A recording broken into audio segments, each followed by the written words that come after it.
രണ്ട് കോണ്ടക്സ്റ്റാണ് ഇന്നത്തെ സുവിശേഷത്തിൽ. ഒന്ന് ഒരു മരണവീടാണ്. ഭരണാധികാരിയുടെ മകൾ മരിച്ചു എന്ന് പറയുമ്പോൾ ഇനി അടുത്ത പ്രൊസീജിയർ മരണാനന്തര ശുശ്രൂഷ ചെയ്യുക എന്നുള്ളതാണ്. അതായത് ഇനി അടക്കാനുള്ള ഒരുക്കങ്ങളൊക്കെ തുടങ്ങുക. മറ്റൊരിടത്ത് 12 വർഷം രക്തസ്രാവം പിടിപെട്ട ഒരു സ്ത്രീ, അവളുടെ ജീവിതത്തിൽ എല്ലാ നിരാശയുടെ വക്കിലും വേദനയിൽ നിന്ന് കഴിയുന്ന ഒരവസ്ഥ. രണ്ടവസ്ഥയിൽ രണ്ട് കൂട്ടർ നിൽക്കുമ്പോൾ ഇനി അവരുടെ ജീവിതത്തിൽ എന്താണ്?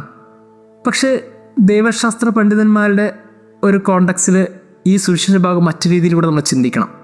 അതിന് കാരണം ഇതാണ്: ഒരു ഇൻസിഡൻറ്റ് നടക്കുമ്പോൾ അതിനകത്ത് മറ്റൊരു ഇൻസിഡൻറ്റ് കൂടി നടക്കുന്നുണ്ട്. അതായത് ഭരണാധികാരി മകൾ മരിച്ച വിവരം പറഞ്ഞ് യേശുവിനെ വീട്ടിലേക്ക് കൊണ്ടുപോകുമ്പോൾ അതിനിടയിൽ തന്നെ മറ്റൊരു ഇൻസിഡൻ്റാണ്.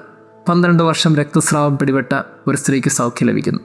ഇതിനെ പറയുന്നത് തിയോളജിയിൽ സാൻഡ്വിച്ച് ടെക്നിക്ക് എന്നാണ്. അങ്ങനെയാണെങ്കിൽ രണ്ട് ഇൻസിഡൻറ്റിനും ഒരു കാര്യം വ്യക്തമാണ്: വലിയ പ്രതീക്ഷകളൊന്നും വയ്ക്കേണ്ട. അവർ വെച്ചില്ലെങ്കിലും ചുറ്റുമുള്ളവരും ആ പ്രതീക്ഷ വയ്ക്കാൻ ഇടയാക്കില്ല. അതുകൊണ്ടാണല്ലോ ഭരണാധികാരിയുടെ വീട്ടിലേക്ക് പ്രവേശിക്കുമ്പോൾ ഇവൾ മരിച്ചിട്ടില്ല എന്ന് യേശു പറഞ്ഞപ്പോൾ എല്ലാവരും പരിഹസിച്ചത്. അങ്ങനെ പരിഹസിക്കുന്ന ഒരു കൂട്ടർ എപ്പോഴും ചുറ്റും ഉണ്ടായിരുന്നു. പക്ഷേ ഇതിലൊക്കെ നമ്മൾ മനസ്സിലാക്കേണ്ട ഒരു കാര്യമുണ്ട്: യേശു ജനക്കൂട്ടത്തിനിടയിലാണ്. പക്ഷേ ഒരു എക്സ്ട്രാ ഓർഡിനറി ഫെയ്ത്ത് സൂക്ഷിച്ചവർക്ക് അവൻ ആ വിശ്വാസത്തിൽ സമീപസ്ഥനായി. ഭരണാധികാരി പറഞ്ഞു, നീ നിൻ്റെ മകളെ തൊട്ടാൽ മതി, എനിക്ക് സൗഖ്യം ലഭിക്കും. പക്ഷേ 12 വർഷം രക്തസ്രാവം പിടിപെട്ട ഒരു സ്ത്രീ പറഞ്ഞു, അവൻ്റെ വസ്ത്രത്തിന് വിളുമ്പിൽ തൊട്ടാൽ മതി, എനിക്ക് സൗഖ്യം ലഭിക്കും. കൃത്യമായിട്ട് അവർ ഏത് രീതിയിൽ വിചാരിച്ചോ അതേ രീതിയിൽ തന്നെ അവർക്ക് അത്ഭുതം സംഭവിച്ചു. പ്രിയമുള്ളവരെ, ഈ ഗോസ്പലിൽ നമ്മൾ ധ്യാനിക്കേണ്ട ഒരു കാര്യം ഇതാണ്: നമ്മൾ ഏത് രീതിയിലാണ് യേശുവിനെ സമീപിച്ചുകൊണ്ടിരിക്കുന്നത്? ജനക്കൂട്ടത്തിനിടയിലാണ് യേശുവെങ്കിലും ജനക്കൂട്ടത്തിന് എല്ലാവർക്കും യേശു ഒരുപോലെ സമീപസ്ഥനായിരുന്നില്ലല്ലോ.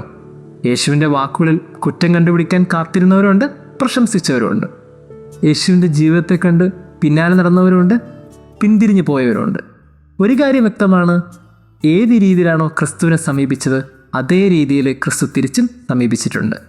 തുടരണമെന്ന് ആവശ്യപ്പെട്ടപ്പോൾ തൊട്ടു. വസ്ത്രത്തിൻ്റെ വിളുമ്പിൽ തൊട്ടാൽ മതി എന്ന് കരുതിയപ്പോൾ അതിലും അത്ഭുതമായിരുന്നു. ഏത് രീതിയിലാണ് നമ്മളൊക്കെ ക്രിസ്തുവിനെ സമീപിക്കുന്നത്? ഒരു എക്സ്ട്രാ ഓർഡിനറി ഫെയ്ത്ത് നമ്മുടെ ജീവിതത്തിലുണ്ടെങ്കിൽ അത് ക്രിസ്തുവിലേക്ക് നമ്മളെ കൂടുതൽ അടുപ്പിക്കും. ദൈവം നമ്മെ അനുഗ്രഹിക്കട്ടെ.